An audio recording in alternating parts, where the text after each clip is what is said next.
Joshua chapter 6 we are in. And while you're turning there, let me tell you another story about Jericho.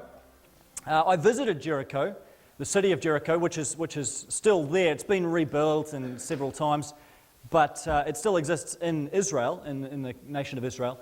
And I visited Jericho a few years ago, and after we had visited the city, but while we were still in Israel, this was back in 2006, the Israeli Defense Force launched this all-out attack on a prison in Jericho. There were some Palestinian inmates there who had been there for quite a while, and one of them was quite a high-profile target. He was alleged to have assassinated the Israeli tourism minister at some point. So they were tipped to be released from this prison. And obviously the Israelis had word that these guys were going to be released, and so they rolled into town. And I mean, they don't hold anything back, you know, the Israelis, when they do something like this. There was 80 armoured vehicles, a couple of bulldozers, and 2 helicopters. They all just converged on this prison. And they just about literally levelled the entire prison, recaptured these prisoners, and transported them off to be kept somewhere else. And the scandalous part of the story, you might have heard about it at the time, there was some US and British security forces at the prison who were stationed there. And as soon as they got word that the Israeli Defense Force was marching into town, they just took off. I'm not sticking around for all of this. So all the Western security had gone, and the Israelis literally just came in and completely demolished this whole prison. And it was quite a scary time, really, to be in the country. I remember we were near Jerusalem at the time, and you see the Israeli helicopters flying overhead. And when anything like that happens in Israel, they just lock down the Palestinian territories, and you really can't go very far at all as a tourist. You just have to hang around and wait for the whole thing to pass. So that was my experience of Jericho. And it kind of reminds you that that city has been a place of conflict for so long. And even when you're there, you see archaeologically the ruins. It's been destroyed and rebuilt and destroyed and rebuilt and destroyed and rebuilt so many times. It's eerily reminiscent, actually, of the end of Joshua 6, where Joshua pronounces a curse on Jericho. I don't know whether you've read that, and he says, "Cursed is anyone who tries to rebuild this city." And history has kind of borne that out. It's never really survived very long without something happening to coming and taking it down. So anyway, we're in Joshua 6 here, and this is one of the earliest conflicts or war scenes that happens in the city of Jericho, and it's kind of the beginning of Israel's military conquest in the land of Canaan. And until now, in the story of Joshua, they have crossed the Jordan and they've entered this land of Canaan that God's promised to give them, but they haven't really had to deal with too many Canaanites. It's been reasonably smooth sailing, and they've seen all these miracles of God, and it's been wonderful. But now they actually need to deal with the people in the land. And from a military perspective, what Joshua is trying to do is, as you come out of the Jordan River area, there's a ridge, hill country that runs right through Israel. And they're heading towards that hill country because Joshua knows if they can take the hill country, it gives them a base from which to take the rest of Canaan. And it makes it much more difficult for the Canaanites to defend themselves. So they're heading towards this ridge area, but between them and the hill country there are 2 cities. One is called Ai, or Ai, and the one we meet today, the first city, is Jericho. So here they are, outside the city of Jericho, millions of Israelites, wondering how this is all going to work. And in those days, I mean, there's a couple of ways you could take a city like that. One, a classic would be that you build siege ramps up to the walls, so you literally build these ramps so that you can get up and over, and you go in and take the city that way. Another way, which was quite common, is if you've got the time, you starve them out. So you just wait. And that might have been what the Canaanites thought was happening when they walked around the city day after day. They thought, we're being starved out. And they would have had plenty of supplies, I'm sure, but sometimes if the army was patient enough, you just wait until they run out of food and run out of water, and then they either die or they surrender. So these were the options on hand that a normal thinking person would have come up with. But God has a different plan. And he says to Joshua, he lays out this battle plan to Joshua. It's in the early verses of Joshua chapter 6. And really the way that it works, and you saw it depicted in the film, is he says, I want you to take 7 priests blowing 7 ram's horns, and then in front of them have some army, and behind them have some army. But basically, I want all the fighting men to march around the city. You're going to walk around the walls of the city. It was about 600 metres around, not a big city. And you're going to walk around it once, just once, for 6 days. So once a day. You walk around, and then they go back to camp. And you have to wonder what the Canaanites thought of this, peering over the walls for the first 6 days, as this fledgling little army just doesn't say anything. They just blow some trumpets and walk around the city and then take off. I mean, it must have looked a little bit strange. What did they think was going on, We're getting the silent treatment from these guys. They're going to blow the horns so badly that maybe they'll serenade us to death or whatever is going to happen. They're trying to figure out the whole thing. But then on the 7th day, they march around the city 7 times. And on the 7th time, the priests give out this prolonged blast of the ram's horn. Everybody shouts, and the walls of Jericho collapse. And so what you've got, because the army would have been big enough to completely encircle the whole city, they're completely surrounded. So when the walls come down, literally, the text says, every man just goes straight in. From wherever they are, around the outside of the city, the walls have come down, all the fighting men just go straight into the city and conquer it that way.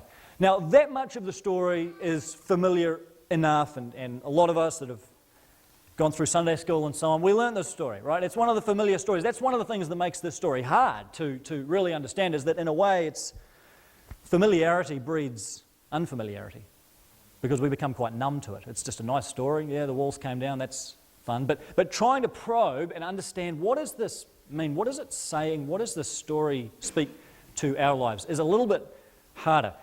Now, let me read one particular verse in this whole account. We won't read all of Joshua 6. You can read that, hopefully, if you've got the time afterwards. But it gets a little bit uncomfortable, and this is the part you didn't see in VeggieTales. In verse 21, Joshua 6, they devoted the whole city to the Lord and destroyed with the sword every living thing in it, men and women, young and old, cattle, sheep, and donkeys. It's a bit rough, isn't it? You read, and that is precisely the point at which a lot of people close the Bible and say, I don't want anything to do with a God like that. They destroyed you can't get around this, they destroyed every living thing in Jericho. Men, women, children, donkeys, cattle, sheep, the whole thing, wiped out. And we're in the deep waters now of the Old Testament theology in terms of trying to understand how is it that God could command them to do something like this and actually bless it and use this as part of his plan. Now, what we're going to do, because I want to focus on the Jericho story itself today, but in 2 weeks' time, we're going to deal with this question specifically, this question of why in the Old Testament does God seem to be such a bully? Why does he appear to be such a warmongering, bloodthirsty God who just has it in for the Canaanites and is incredibly excessively violent?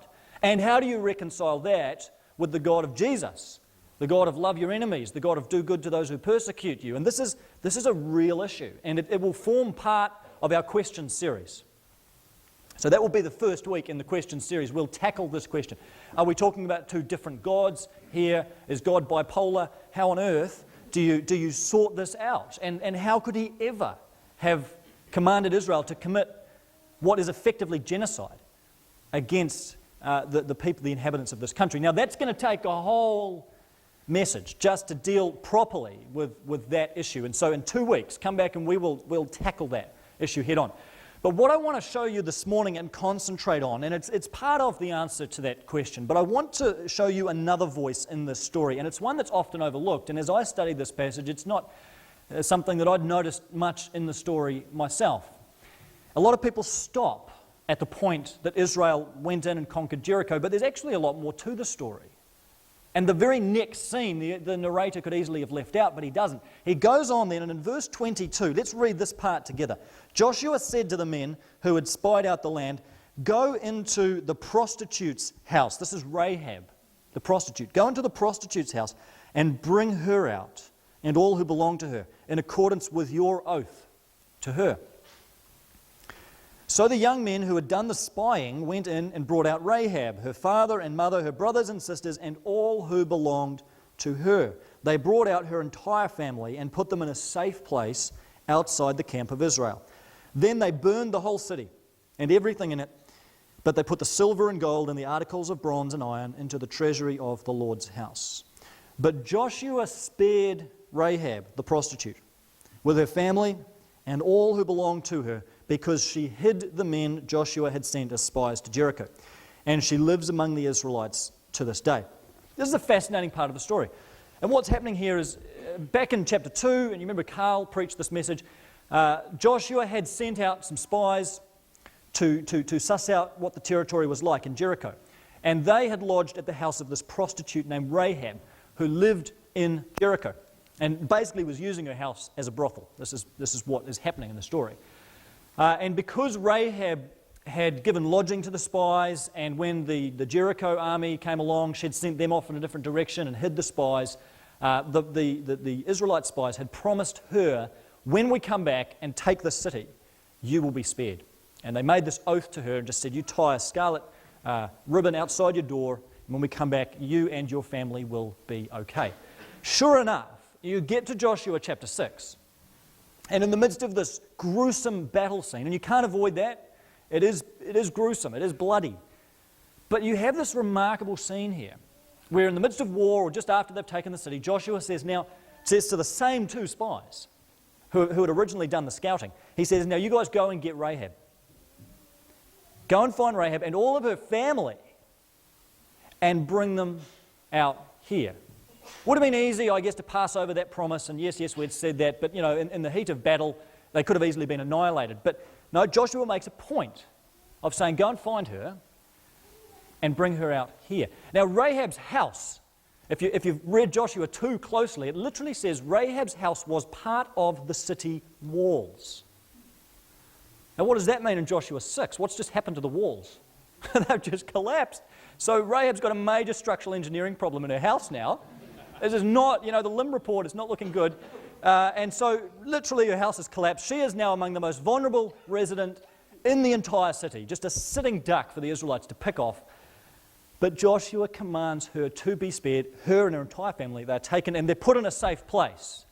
The text of Joshua 6 says they're placed outside the camp of Israel, but that's not to shun them, that's to simply keep them safe and to give them a period of time, because they would have been considered ceremonially unclean. They would need to go through various things. But they are spared. And then there's this remarkable verse that we just read in verse 25. Joshua spared Rahab the prostitute with her family and all who belonged to her, because she hid the men Joshua had sent as spies to Jericho. And listen to this. And she lives among the Israelites to this day. It's a profound story. It really is a beautiful counterpoint to the idea that the God of the Old Testament is just this warmongering, bloodthirsty tyrant. When you actually read Joshua, what you find is the very first Canaanite that appears in the story, Rahab, is not killed but converted. She's not destroyed, she's delivered. The very first Canaanite. Even though she is in every way an outsider, she places her faith in this God, Yahweh, that she's heard of somehow. I don't know how she's even heard of him, but she'd heard of his deeds. She knows who he is. She says, "I know that he's promised you this land. I know that he's going to give you guys this land, and so please just spare me." She places her faith in the first Israelites that she can see and find, and as a result, her life is spared, and she is brought into the community of Israel. If that's not a conversion story, what is? That's exactly what conversion is in the New Testament. Obviously, now Jesus has come, it centers around him, but the principle is the same. Rahab places her trust in God, she's delivered, and she's brought into the community of God's people. The whole thing is a story of deliverance. It's a story of conversion. And that's a voice that often doesn't get heard in Joshua 6, because we read it just as a story of conquest and destruction, but it's also a story of deliverance. It's a story of God's mercy. He didn't have to have any such mercy on these Canaanites who were willfully rejecting him, and on Rahab, this morally questionable woman. and yet he mercifully reaches in and plucks her and her family out. God is not just bent on destruction and death and murder. He is a God of deliverance. He is a God of grace, and He is a God of infinite mercy for those who would place their trust in Him. And Rahab's not the only one. Flick over to Joshua 8 for a minute. It's an intriguing verse here where Joshua, after the first couple of battles, kind of everybody regroups and they take stock, and Joshua reads out the covenant again, renews the law, gets everybody focused again on what the story is. And at the end of Joshua 8, in verse 35, there was not a word of all that Moses had commanded that Joshua did not read to the whole assembly of Israel, including the women and children and the foreigners who lived among them. What does that tell you? There's a whole posse of these foreigners living among Israel. There's a band of merry men and women here. It's not just Rahab and her family, but as the Israelites had gone from city to city, it appears at least that there had been some in these places who, rather than resisting God and rejecting Him, had in fact placed their faith in Him. And on the basis of that faith, they hadn't been destroyed, but they'd actually been spared. And not just spared as POWs. They had been brought within the whole community of Israel. They are identified as Israelites. They're not made into slaves. They're not made as inferior citizens. They are brought into the covenant people.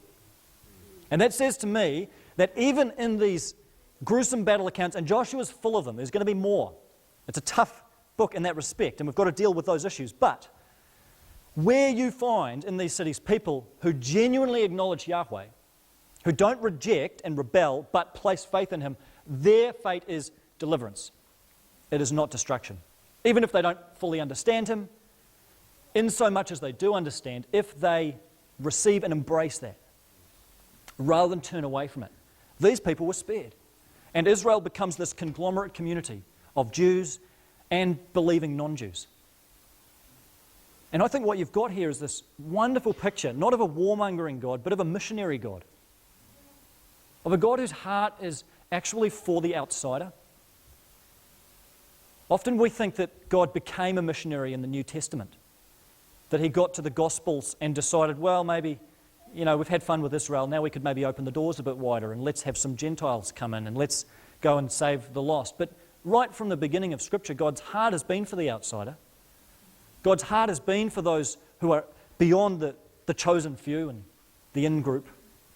His heart has always leaned toward the lost. His heart has always been for those who are not yet redeemed. And even His purposes through Israel, even though they don't receive directly a commission to go and make disciples of all nations like we do in the New Testament, His purposes for Israel were ultimately that all nations would come in through Israel, that they would be a light on a hill, a city on a hill. They would be a light to the world, not so that they would boast and brag and show everyone else how great they were, but so that through them God would draw all people to Himself. And Rahab's story continues through the story of the Bible. Apparently, she marries an Israelite. Apparently, they have children. Their children have children. Their children have children. And Rahab's great, 1,000 times great grandson is called Jesus. What do you know? You read Matthew 1, and guess who pops up in Jesus' genealogy? You know that part of Matthew that nobody likes and nobody can bother to read, so-and-so begat, so-and-so begot whoever. But it's fascinating because in the middle of that genealogy, go and read it when you get home, guess who pops up? Rahab. Right there. How embarrassing, how awkward. Rahab in the middle of what does it tell you? See, I think this tells you not just something about Rahab, it tells you something about Jesus. There's 4 non-Israelites in that genealogy. All 4 are women. And one of them's Rahab, the Canaanite prostitute woman. Right there in the genealogy of the Messiah. It tells you that Jesus has not just come for the in-group. He's not just come to conform to everybody's expectations. He's not just come for the already convinced. He's come for the outsider. He's come to seek and save those who were lost. It's not the healthy that need the doctor, it's the sick. It tells you something about the whole orientation of Jesus' life and ministry towards those on the outside, crossing the boundaries, crossing the margins, every possible taboo. The moral issue, the social issue, the gender issue, the cultural issue. With Rahab, all of those barriers were broken, and you find someone who has been brought in from a long, long way outside God's covenant people. This is the whole ministry of Jesus. And of course, Jesus himself, in his incarnation and his death and resurrection, he represents the ultimate missionary activity of God. Whatever happened at Jericho to seek and save the lost is overshadowed by the ministry of Jesus, where God makes this incredible missionary trek across the whole cosmos from heaven to earth and comes and inhabits this world, empties himself, Philippians 2 tells us. Empties himself of the vestiges of deity, pours himself out, takes the form of a servant, takes the nature and the humanity of his own creation, lowers himself, even to the point of death. And it's on the cross that God's ultimate missionary heart is revealed. I think you can draw a line from Jericho to Jerusalem, to Calvary. You can draw a line from what happened at Jericho, where you have these two themes of destruction and deliverance, of justice on sin, but mercy on those who believe. And those two themes, they weave their way through the story of the Bible, and then they rush together at the cross. In a beautiful way, destruction and deliverance both coalesce in a wonderful way at the cross. Justice and mercy rushing together. That's what the cross is. It's the fulfillment of everything Jericho was. It's the justice of God. It's the destruction of God in a very real sense on God's enemies, on sin and death and Satan and those who stand against the purposes of God. That is what the cross represents. It fulfills what Jericho was. At Jericho, there's a physical crushing of the Canaanites. At the cross, there is a mighty vanquishing of evil and a decisive victory over the powers of darkness that stand against God. And yet, in the midst of that theme of destruction, there is this beautiful theme of deliverance that rises up, and mercy and grace poured out for anyone, anywhere, at any time that would just open their arms and embrace the love and the mercy of Jesus. Because we're all Rahab. You know, we're all Rahab. We all were facing destruction. That's what we all deserve. No distinctions whatsoever. We all deserve death. We all deserve judgment. That's what we have earned. That's what our sin has earned us. But we have, those of us who are united to Christ, we have been spared. We have been saved, not by anything in us, not by anything we deserve, but by the sheer mercy and pleasure of God. We didn't deserve it, we haven't earned it, but we have been spared just as Rahab was. And now we've been brought into God's covenant community. And that should have a humbling effect on us, shouldn't it? Shouldn't that just stop us in our tracks, especially those of us, most of us here, I'm sure, that are non-Jews? And Paul says, you've been grafted in, you know, you Gentiles, you non-Jews, you've got a privileged place at the table here. And we've been grafted in, and now we've been made part of the covenant people that includes all those Jews and Gentiles who place their faith in the saving power of God. We're all Rahab. It's what we all deserved, and we've all been spared. And Rahab's story continues even further than that. She becomes actually a very important person in the whole story of the Bible. There's another 2 times in the New Testament that she crops up, in Hebrews and in James. And both times, she's a model of faith, which is just bizarre, considering her story. You know, prostitute. A model of faith. And I think, in a lot of ways, a model of unlikely faith. I think especially that's what James is saying when he talks about Rahab in James chapter 2. He talks about Abraham as a model of faith. Well, of course, Abraham, father of the Jews. But then, in the next breath, he talks about Rahab. Model of faith. Look at her.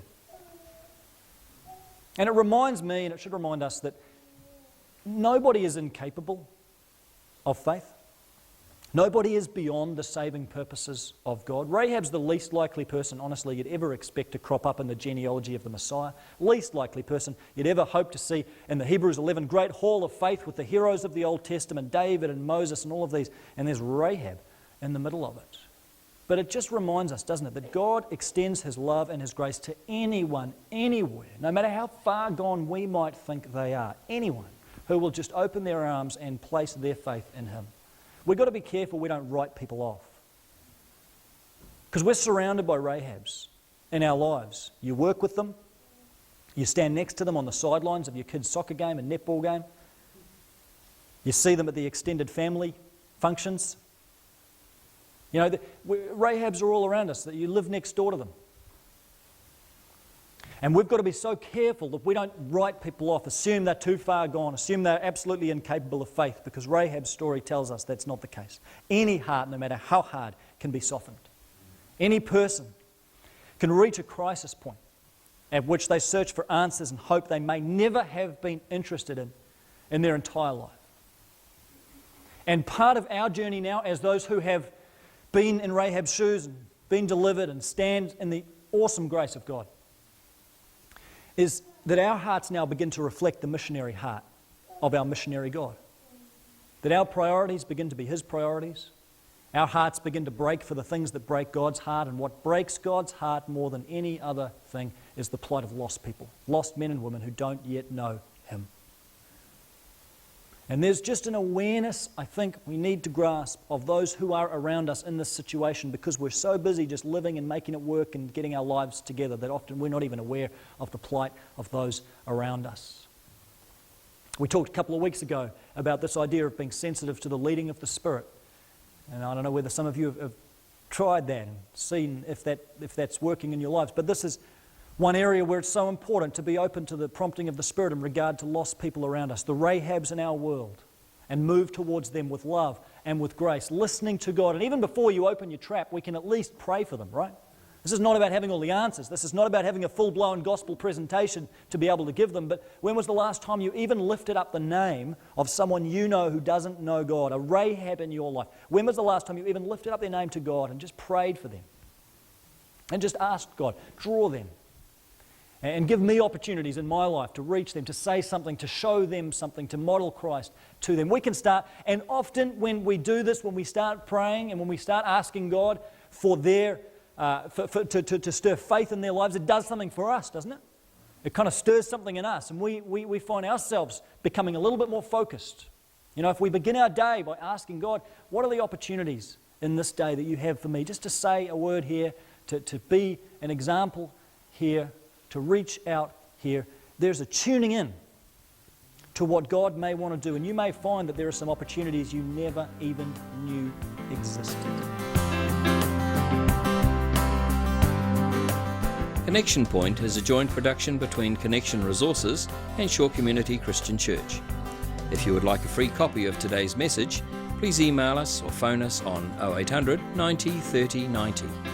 To subscribe to our free podcasts or to listen to the latest message, go to connectionresources.org.nz.